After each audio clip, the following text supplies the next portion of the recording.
بسم اللہ الرحمن الرحیم۔ السلام علیکم کلاس۔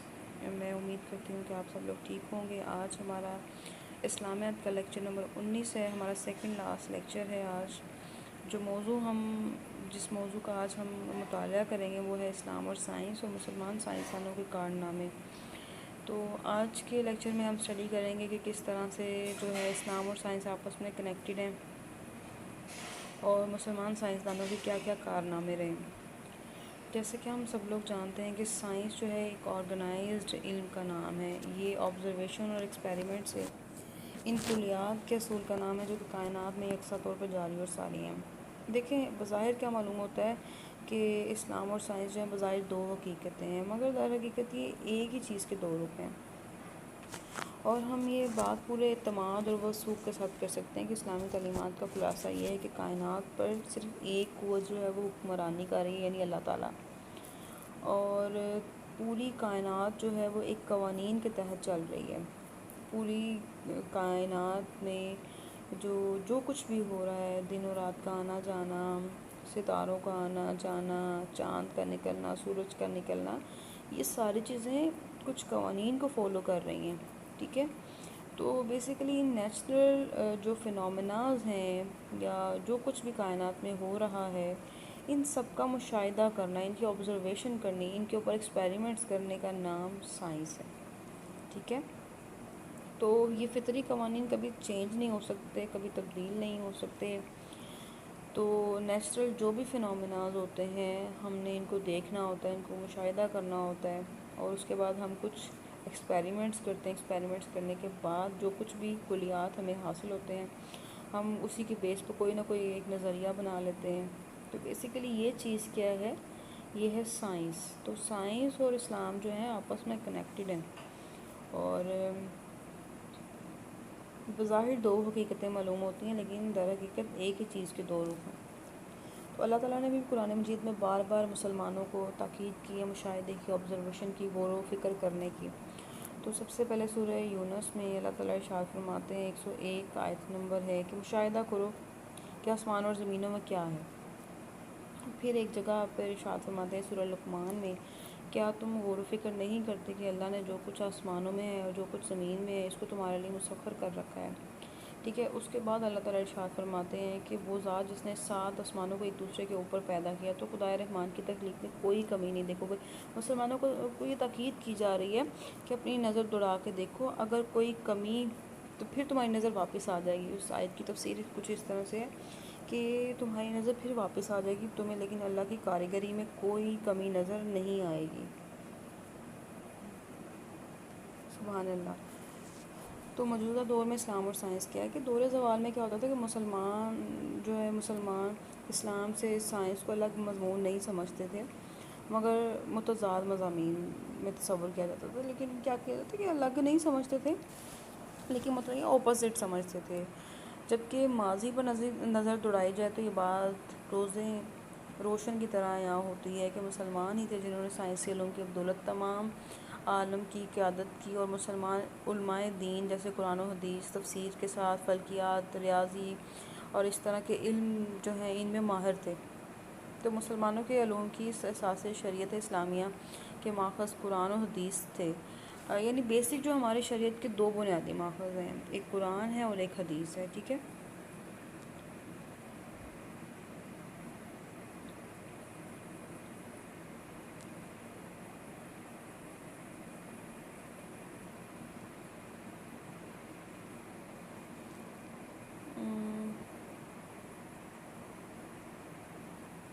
اس کے بعد ہم اسٹڈی کرتے ہیں کہ کون کون سے اہم سائنسدان رہے ہیں اور ان کے کیا کیا کارنامے رہے ہیں۔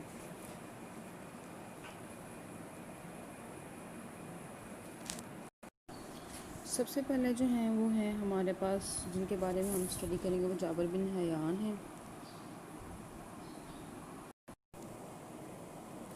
تو جابر بن حیان کا ڈسکس کرنے سے پہلے ہم یہ سمجھ لیتے ہیں کہ اسلام اور سائنس جو ہے وہ کس طرح سے کنیکٹڈ ہے۔ اسلام انسان کو تاکید کرتا ہے، تلقین کرتا ہے کہ وہ اپنی عقل اور مشاہدے کی قوتوں سے کام لیں۔ چنانچہ اسلام کے فروغ کے ساتھ ساتھ تھوڑے عرصے میں کیا ہوا تھا کہ اسلام جو ہے وہ پوری دنیا میں پھیل گیا تھا، اسلامی تہذیب پوری دنیا میں پھیل گئی تھی اور بڑے بڑے مراکز اور یونیورسٹیاں جو ہیں وجود میں آئیں اسلامی۔ تو مسلمان سائنسدانوں میں جس سائنسدان کا ہم سب سے پہلے پڑھیں گے وہ ہے جابر بن حیان۔ جابر بن حیان جو کہ ایک کیمیا دان تھے اور مسلمان سائنسدانوں میں ان کا بڑا نام ہے، جن کے بارے میں آپ نے بہت سنا ہوگا، پڑھا ہوگا، میٹرک میں تو لازمی پڑھا ہوگا۔ تو جابر بن حیان جو ہے وہ 120 ہجری میں پیدا ہوئے تھے اور 737 عیسوی میں۔ ان کے والد کا نام حیان بن عبداللہ تھا، ان کا تعلق کوفے کے قبیلے بنو ذات سے تھا، ٹھیک ہے۔ اس سے ثابت ہوا کہ وہ ایک عربی النسل تھے۔ ان کے جو سائنسی کارنامے ہیں ان کا جائزہ لے لیتے ہیں، مختصراً ان کا جائزہ لیتے ہیں کیونکہ باقی سائنسدان بھی ہم نے پڑھنے ہیں۔ تو جابر بن حیان کو 8ویں صدی عیسوی کا بے مثل کیمیا دان شمار کیا جاتا ہے، جس نے اپنی ریسرچ کی بدولت علم کیمیا کو 4 چاند لگا دیے۔ انہوں نے عناصر کی ترکیب کے بارے میں جدید نظریات پیش کیے۔ اس نے بتایا کہ تمام دھاتوں کے اجزائے ترکیبی میں گندھک اور پارا بنیادی طور پر شامل ہے۔ ان دونوں چیزوں کا مناسب تناسب جو ہے اس سے مختلف دھاتوں کا وجود جو ہے وہ آ سکتا ہے، اور یہ بتایا کہ ان کا جو بہترین تناسب ہے ان دونوں چیزوں کا وہ سونے میں موجود ہے اور اس کے بعد چاندی میں موجود ہے۔ جابر بن حیان وہ پہلا کیمیا دان تھا جس نے معدنیات کو بنیادی طور پر ان گروہوں میں تقسیم کیا۔ کون سے گروہوں میں؟ نمبر 1 جو ہے اس نے بتایا کہ وہ معدنیات جو کہ آگ پر رکھنے سے بخارات میں تبدیل ہو جاتے ہیں، یعنی بخارات بن کے اڑ جاتی ہیں۔ اس کے بعد وہ دھاتیں جو کہ آگ پر گرم کرنے سے پگھل جاتی ہیں، وہ دھاتیں جو کہ آگ پر گرم کرنے سے پگھلنے کے بعد بھربھری ساخت میں تبدیل ہو جاتی ہیں۔ تو علم کیمیا جن ارتقائی مراحل سے گزر کے موجودہ ترقی یافتہ شکل میں ہم تک پہنچا ہے، اس کی بنیاد جابر بن حیان نے اپنے ذاتی تجربات سے فراہم کی تھی، اس لیے ان کو بابائے کیمیا بھی کہتے ہیں۔ ان کے جو موسٹ امپورٹنٹ کام تو ان کو دیکھ لیتے ہیں۔ انہوں نے ایک تو لوہے کو زنگ سے بچانے کے لیے وارنش کا استعمال بتایا ہے، پھر ہے دھاتوں کو صاف کرنے، موم جامہ بنانے، چمڑا رنگنے اور بالوں میں جو خضاب استعمال ہوتا ہے اس کی تیاری کے حوالے سے بتایا انہوں نے۔ اس کے بعد انہوں نے عمل تصعید کے بارے میں بتایا، یعنی دواؤں کا جوہر بنانا، سبلیمیشن۔ اسی طریقے کو سب سے پہلے اسی جابر نے اختیار کیا تاکہ لطیف اجزاء کو حاصل کر کے دواؤں کو مزید مؤثر بنایا جا سکے اور محفوظ رکھا جا سکے، ٹھیک ہے۔ پھر علم عملے جو ہے کلماؤں ہے، جابر نے کلماؤں کا طریقہ بھی دریافت کیے، اس نئے طریقوں سے دواؤں کو کلمایا۔ فلٹر کرنا اس نے بتایا، اس کا طریقہ ایجاد کیا۔ نمکیات، جابر نے 3 قسم کے نمکیات بھی معلوم کیے، ایک تو ہے تیزاب کے ایجاد،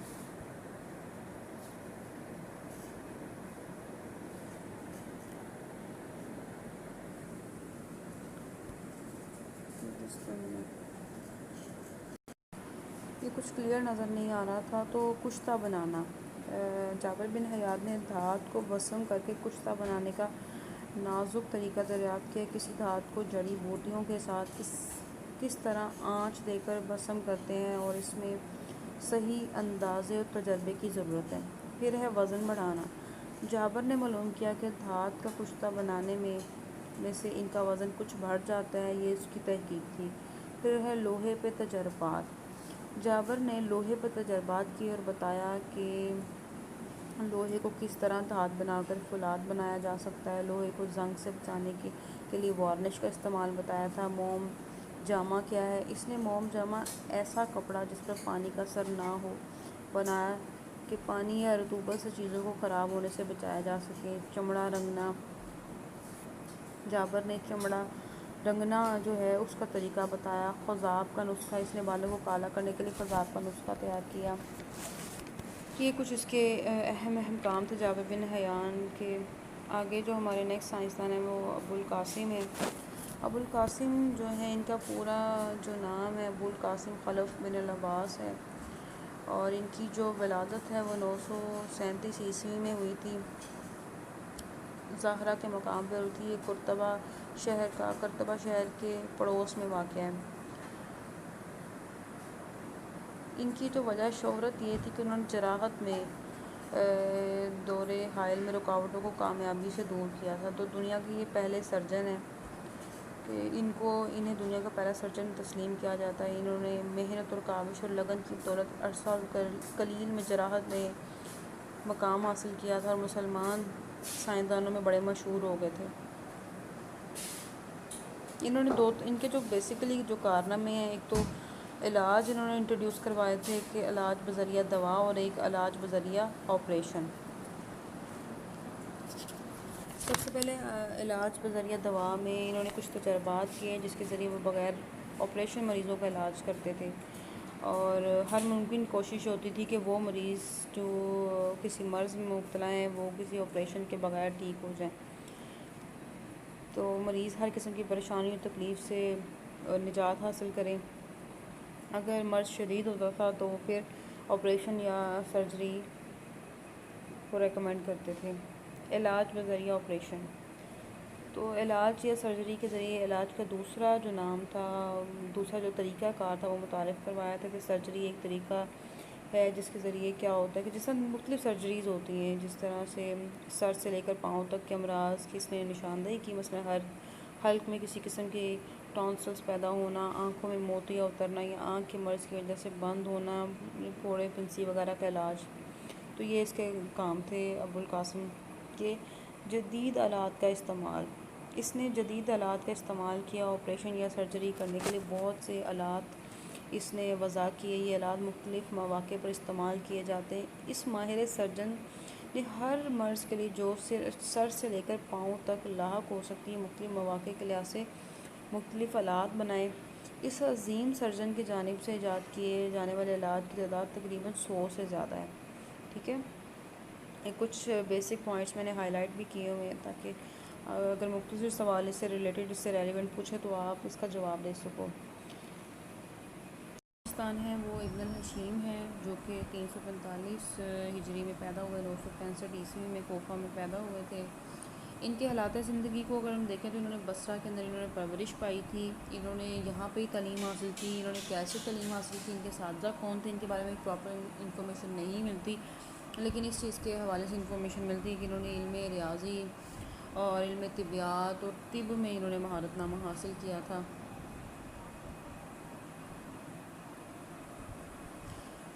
ان کی جو مذہب کے بارے میں اگر ہم ڈسکس کریں ابن الحشیم کے، تو ان کے عقائد یعنی جوانی کی عمر میں مختلف مذہبی فرقوں پر غور کیا، مگر اس نتیجے میں پہنچے کہ تمام تر عقائد مشکوک ہیں، کسی کے پاس بھی حق بات نہیں۔ ان کا یہ مذہبی عقیدہ تھا ابن الحشیم کا۔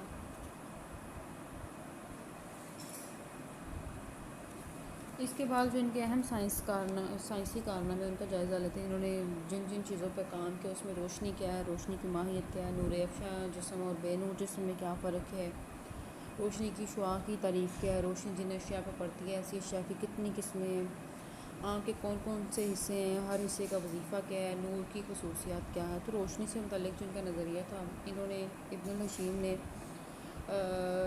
کہ ان کے نزدیک جو ہے روشنی توانائی کی قسم ہے جو کہ حرارتی توانائی سے مشابہ ہے۔ اس کے نزدیک روشنی اور حرارت ایک ہی نوعیت کی دو چیزیں جو کہ اور وہ روشنی کو دو حصوں میں تقسیم کرتا ہے۔ ایک تو ہے نور افشاں، وہ جسم جو خود روشنی دیتا ہے، اسے نور افشاں کہتے ہیں، جیسے سورج، چاند، ستارے، چراغ ہیں۔ اسے چاند کو نور افشاں جسم قرار دیا، جبکہ موجودہ دور میں اسے بے نور جسم قرار دیا جاتا ہے۔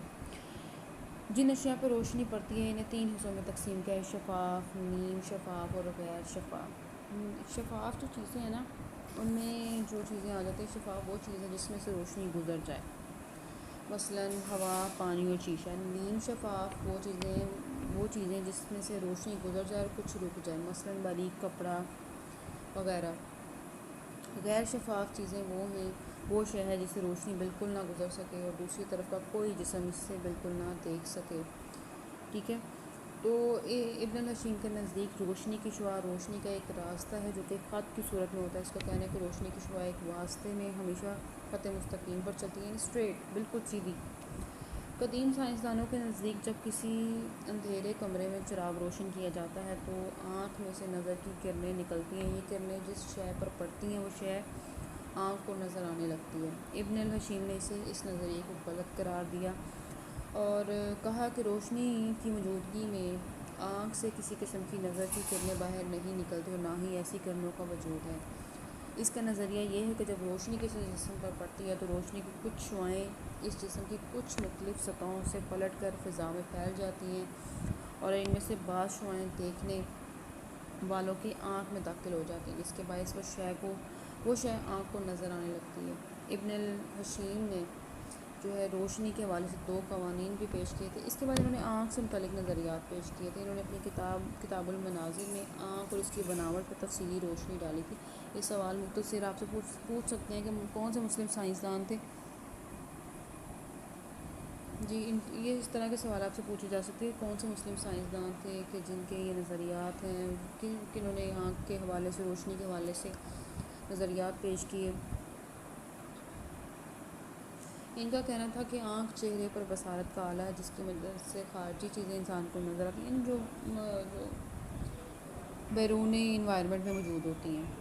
انہوں نے لینس کا، آئرس کا، کارنیا کا کانسیپٹ پیش کیا تھا کہ کیا یہ کس طرح سے ایکوس ہیومر، وٹرس ہیومر کے بارے میں بتایا، ریٹینا کے بارے میں بتایا جو کہ پردہ ہے۔ پھر انہوں نے ایک پن ہول کیمرے کے بارے میں بتایا تھا، یعنی سوئی چھید کیمرے کے ذریعے تصویر کھینچنے کا اصول اسی نے دریافت کیا تھا۔ اس نے ایک تجربے کے ذریعے دریافت کیا کہ اگر کسی اندھیرے کمرے کی دیوار میں چھوٹا سا سوراخ بنائیں جو سورج کے رخ پر ہو اور سوراخ کے مقابل میں ایک پردہ لگا دیں اس طرح کہ باہر کی روشنی کا عکس اس پر پڑے تو اس پردے پر جن اشیاء کا عکس پڑے گا وہ الٹی نظر آئیں گی، یعنی وہ چیزیں باہر تو سیدھی ہوں گی لیکن ان کا عکس الٹا نظر آئے گا۔ کروی آئینے، انہوں نے کروی آئینوں سے متعلق جو ہے بڑی مفید انفارمیشن دی تھی۔ اس نے دریافت کیا کہ روشنی کی متوازی شعاعیں ایک صاف اور شفاف آئینے سے پر جب پڑتی ہیں تو ریفلیکس ہو جاتی ہیں، ٹھیک ہے، یہ نقطہ فوکس کہلاتا ہے۔ رنگوں سے متعلق ان کے نظریات تھے کہ انہوں نے رنگوں کو نور کی مانند حقیقی لیکن اس سے الگ قرار دیا تھا۔ ان کے نزدیک رنگی اجسام کی صورت کے طور پر موجود ہوتے ہیں۔ ایک منور جسم یا تو رنگ کی صورت کا خود مالک ہوتا ہے یا رنگ ہی کی طرح کسی صورت کا حامل ہوتا ہے۔ ان کے نزدیک رنگ اپنے ارد گرد کے اجسام پر نور ہی کی مانند اپنی صورت کی شعاعیں ڈالتے ہیں اور یہ شعاعیں رنگین جسم کے ہر ذرے سے خارج ہو کے مختلف سمتوں میں پھیل جاتی ہیں۔ چاند اور روشنی کے نظریات، ان کا یہ کہنا تھا کہ انہوں نے جو سائنسدانوں پر جو چاند کی سطح کو آئینے کی مانند قرار دیتے تھے اعتراض کرتے ہوئے کہا کہ اگر چاند کی سطح ایک آئینے کی طرح کام کرتی ہے تو اس کے نتیجے میں سورج سے اس پر پڑنے والی جو روشنی ہے وہ ریفلیکٹ ہونے کے بعد زمین کے ایک خاص حصے پر پڑتی ہے اور یہ علاقہ اس سے بہت کم روشن ہوتا ہے۔ اس کا کہنا ہے کہ چاند جو ہے روشنی کو اس طرح سے منتشر کرتا ہے جس طرح ایک منور جسم کرتا ہے، یعنی روشنی اس کی سطح کے ہر نقطے کے تمام سمتوں میں پھیل جاتی ہے۔ سایہ اور تاریکی کا نظریہ، اس کے نزدیک تاریکی سے مراد نور کے مکمل عدم موجودگی ہے، جبکہ سایہ یعنی جو شیڈو ہوتا ہے کچھ روشنی کی عدم موجودگی اور کچھ روشنی کی موجودگی ہے۔ آسمانوں سے متعلق نظریہ، انہوں نے بتایا کہ آسمان ہم مرکز چھوٹے بڑے پولوں کا ایک تسلسل ہے جو ایک دوسرے کے اندر گردش کرتے ہوئے ایک دوسرے کو مس۔ جی کلاس، جو ہمارا نیکسٹ ٹاپک ہے وہ ہے تاریخ بنو امیہ اور تاریخ بنو عباس، ٹھیک ہے۔ سب سے پہلے ہم بنو امیہ کو ڈسکس کریں گے اور اس کے بعد ہم بنو عباس کو ڈسکس کریں گے کہ ان کی حکومت کیسے آئی اور بنو امیہ کی حکومت کیسے بنی اور پھر ان کو شکست کیسے ہوئی، ان کا دور کیسے ختم ہوا اور کس طرح سے بنو عباس کا دور شروع ہوا اور وہ کس طرح سے ختم ہوا۔ تو یہ بڑا امپورٹنٹ سوال ہے، یہ اکثر پیپر میں پوچھ لیا جاتا ہے۔ جیسا کہ آپ سب لوگ جانتے ہیں کہ قریش جو کہ ایک قبیلہ تھا اس کی آگے سے 10 شاخیں تھیں جس میں بنو ہاشم ہیں، بنو امیہ ہیں، ٹھیک ہے۔ جیسے میں نے آپ کو بتایا تھا نبی پاک صلی اللہ علیہ وآلہ وسلم کی ٹاپک میں، سیرت النبی صلی اللہ علیہ وآلہ وسلم میں، کہ آپ صلی اللہ علیہ وآلہ وسلم کا تعلق قریش کے قبیلے جو ہے بنو ہاشم سے تھا۔ تو اس طرح سے یو کین سے کہ یہ بات آپ کو انڈرسٹینڈ کرنی ہوگی، سمجھنی ہوگی کہ زمانہ جاہلیت میں کیا تھا، چونکہ قبائلی دور تھا اور قبائلی دور کی وجہ سے کیا ہوتا تھا کہ آپس میں ایک دوسرے کے ساتھ دشمنی رہتی تھی۔ کبھی بنو ہاشم جو ہیں وہ بنو امیہ پہ سبقت لے جاتے تھے اور کبھی بنو ہاشم جو ہیں یا کبھی بنو امیہ جو ہے وہ بنو ہاشم پہ سبقت لے جاتے. دونوں میں خاندانی دشمنی جو ہے وہ چلتی رہی ہے. دونوں میں سٹارٹنگ سے خانہ کعبہ کی سرداری کو لے کے بھی تنازع چلتا رہا. آخر کار کیا ہوا تھا کہ باثر لوگوں نے مداخلت کر کے ان میں جو ہے انتظاموں کو تقسیم کر دیا تھا. اور اسی کے ساتھ اسی خاندان کے جو جد اعلیٰ تھے امیہ بن عبد الشمس تھے، قریش کی سپہ سالاری کا منصب بنو مخزوم سے اس خاندان میں منتقل ہو گیا تھا. ٹھیک ہے. زمانہ اس کو نا ایک سٹوری کی طرح سنیں. زمانہ جاہلیت میں سپہ سالاری کا جو عہدہ تھا اس خاندان میں حرب بن امیہ اور پھر اس کے بعد ابو سفیان کے پاس رہا. اور ابو سفیان نے فتح مکہ کے وقت بنو امیہ کی حکومت کی بنیاد پڑی تھی. بنو امیہ چونکہ قریش کے ایک بڑا ممتاز اور دولت مند خاندان تھا، اسی خاندان کے خلافت راشدہ کے بعد تقریباً ایک صدی تک جو ہے وہ حکومت انہوں نے سنبھالی ہے. اسلامی فتوحات کو بام عروج تک بھی انہوں نے پہنچایا بنو امیہ نے. اچھا، بنو امیہ سے یاد رکھیے گا حضرت عثمان غنی رضی اللہ تعالیٰ عنہ کا تعلق تھا. ٹھیک ہے. جو کہ آپ سمجھتے جس طرح سے شہادت عثمان جو ہم نے بڑا زیادہ کیا کیا اسباب بنے کہ انہوں نے بنو امیہ کے لوگوں کو بہت زیادہ جو کہتے ہیں نا خاندانی نسبت سے کوئی حکومتی ذمہ داریاں دے دی، جس کی وجہ سے یہ ایشوز جو کریٹ ہوئے تھے. اچھا جی، اس کی جو فتوحات کی وجہ سے کیا ہوا تھا کہ ایک طرف چین اور دوسری طرف اسپین تک ان کی جو سرحدیں پھیلی تھیں. البتہ مرکزی خلافت کے خاتمے کے باوجود اس خاندان کا ایک شہزادہ جو ہے عبد الرحمن اسپین میں انہوں نے اپنی حکومت قائم کی، وہ اس میں کامیاب ہو گئے. تو جہاں 1492 تک امیہ کی سلطنت قائم رہی تھی. ان کا مذہب کیا تھا؟ اسلام تھا. حکومت کیا تھی ان کی؟ خلافت سسٹم تھا. ٹھیک ہے. تو ان کے جو خلیفہ اول ہیں وہ تھے 680 سے عیسوی سے 680 تک رہے تھے، اور وہ ان کا نام تھا معاویہ بن ابو سفیان. اور پھر خلیفہ آخر جو ان کے بنے ہیں وہ تھے جی مروان بن محمد بن مروان. ٹھیک ہے. جو کہ 744 سے 750 عیسوی تک رہے ہیں. تو یہ ان کا خاتمہ کیسے ہوا تھا؟ ان کو عباسیوں نے شکست دی تھی. ٹھیک ہے. ان کا پس منظر دیکھ لیتے ہیں کہ پس منظر کیا ہے. بیسیکلی ان کو حکومت کس طرح سے ملی تھی؟ کلاس کے خلافت راشدین کے زمانے میں بھی بنو امیہ کے بڑے کارنامے جو ہیں وہ انہوں نے سر انجام دیے تھے. حضرت عمر فاروق کے دور میں امیر معاویہ دمشق کے گورنر بنے، اور حضرت عثمان غنی رضی اللہ تعالیٰ عنہ کے دور میں بھی وہ پورے صوبہ شام کے گورنر بنا دیے گئے تھے. ٹھیک ہے. حضرت عثمان کی شہادت کے بعد جو کہ 35 ہجری میں امیر معاویہ نے قصاص عثمان کی شہادت کے لیے آواز اٹھائی اور مرکزی حکومت سے خود مختار ہو گئے. آدھی خلافت جو کہہ لیں کہ حضرت علی کے پاس آدھی بادشاہت جو کہ حضرت امیر معاویہ کے ہاتھ میں رہی تھی. ٹھیک ہے. حضرت علی رضی اللہ تعالیٰ عنہ کی شہادت کے بعد حضرت حسن علیہ السلام نے خود حکومت سے جو ہے وہ دستبردار ہو گئے تھے، اور حضرت امیر معاویہ جو ہے وہ مکمل اسلامی ریاست کے بادشاہ بنے. اب ان کی نا خلافت کا آپ نے وہ دیکھنا ہے. بیسیکلی ہوا کیا کہ جب حضرت امیر معاویہ کے پاس حکومت آئی تو حضرت امیر معاویہ نے اپنے دور میں حضرت امیر معاویہ ایک بہت ممتاز صحابی ہیں، میتھمیٹکس میں بڑے ماہر تھے، اور نبی پاک صلی اللہ علیہ وسلم کی زندگی میں آپ کے ساتھ رہے ہیں.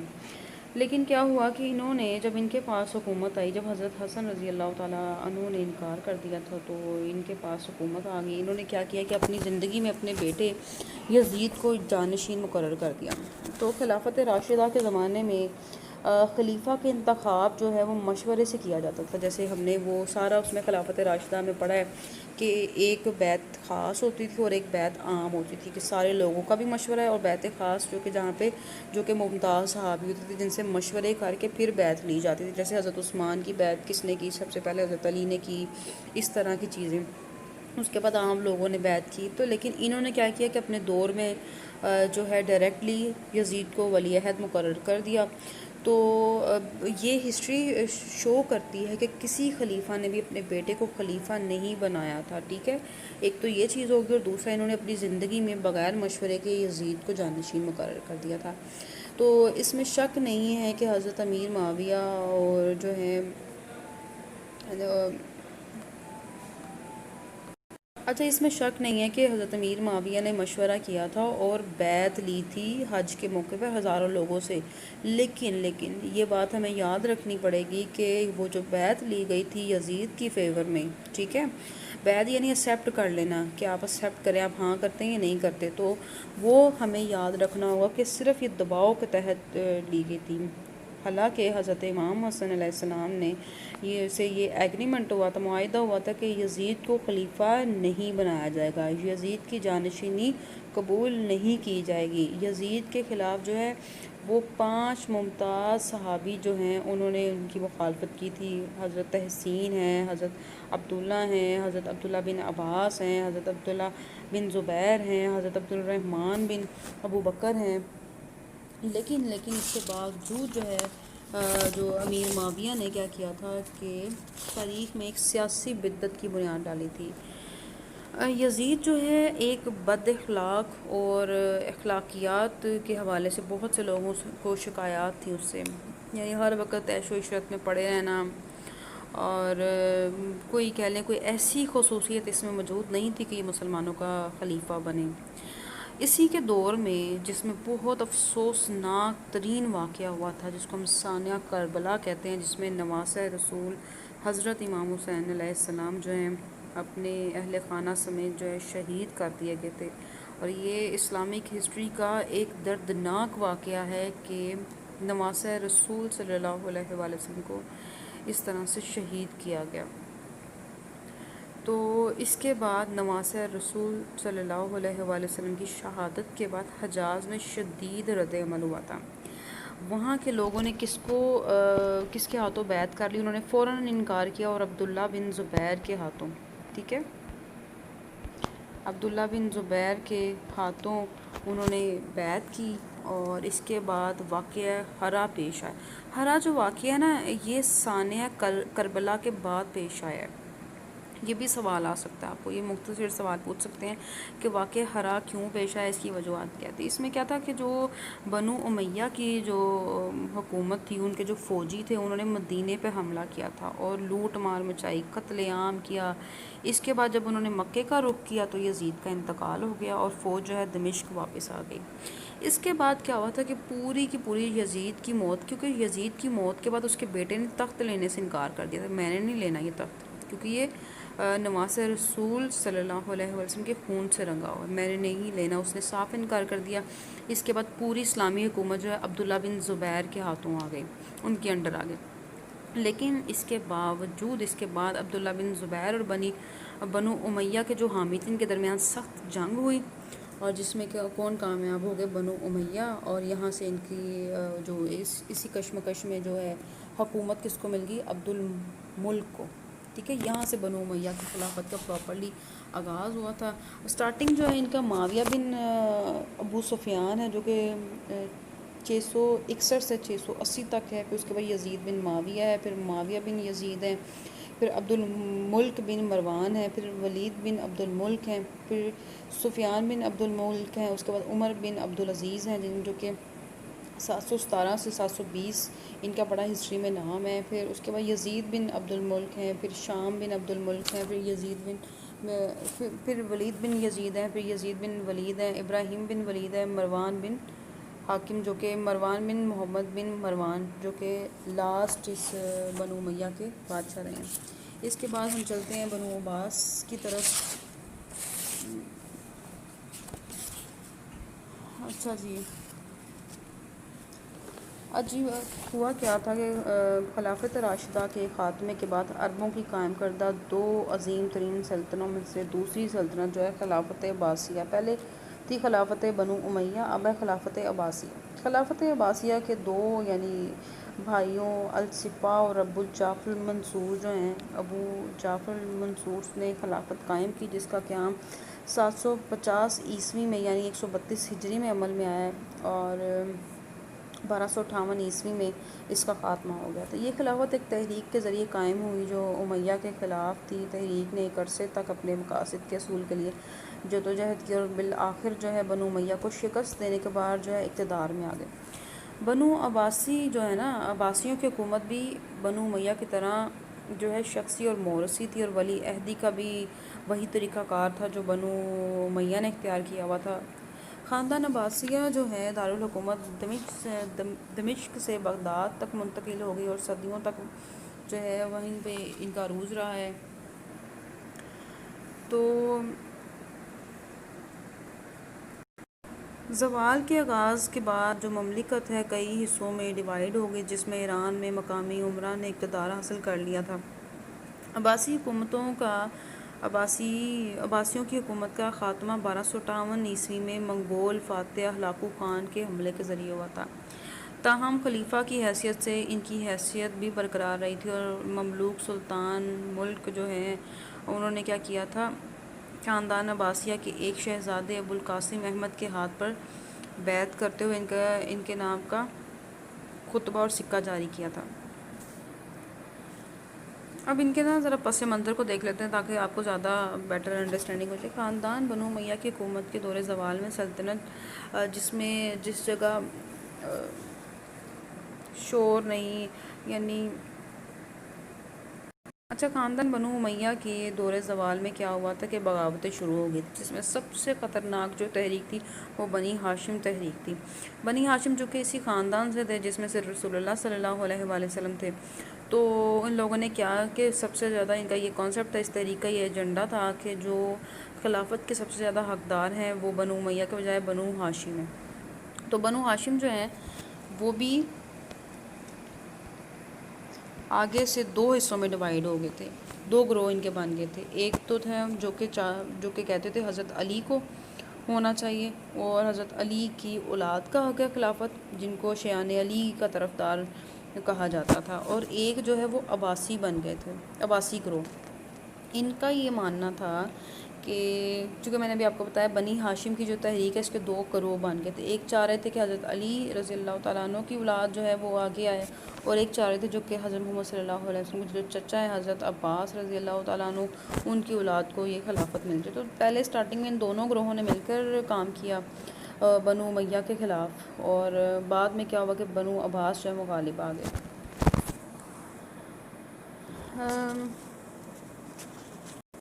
ہوا کیا تھا کہ حضرت امام حسین علیہ السلام کی شہادت کے بعد شیعان علی نے منصب امامت جو ہے حضرت امام حسین کے بیٹے حضرت زین العابدین کو پیش کیا، لیکن جب انہوں نے قبول نہ کیا تو یہ امامت کا منصب انہوں نے حضرت علی رضی اللہ تعالیٰ عنہ کی جو غیر فاطمی اولاد تھی، جن کو محمد بن حنفیہ بھی کہا جاتا ہے،